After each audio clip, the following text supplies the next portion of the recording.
The two-day marketing and promotional workshop under the scheme on studies for promotion and strengthening of black pottery at Tirshang and Larnai village, West Jaintia Hills district, was organized by Rural Craft and Engineering Division at Tirchi Inn, Clare Tirchi, West Jaintia Hills.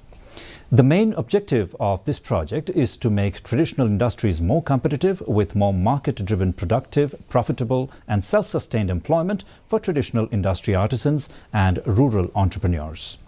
Dr. K. Venkata Rao, Deputy Director, Rural Craft and Engineering, said that the duration of the project is for 1 year and the project has been designed in 2 phases.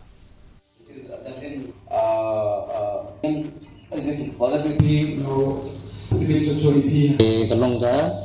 mo ko ikasan ka babahagi mani hadu sispa chongot baklay don mo kalunti ni thu pi no kam kamdi kam ka pasuk mo manta thila su thu ndi banong bastu bania thla kham su thu ka tu kane agane ka project ba pilong thi te lawan training ka tu kane fly jet na lem do pi mo pi banwan cha wada la sang tu atu ki mesti la training mati su kalong gumno ka institute ka training ha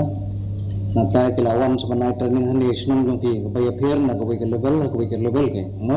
ya ki artisan ya ki master trainer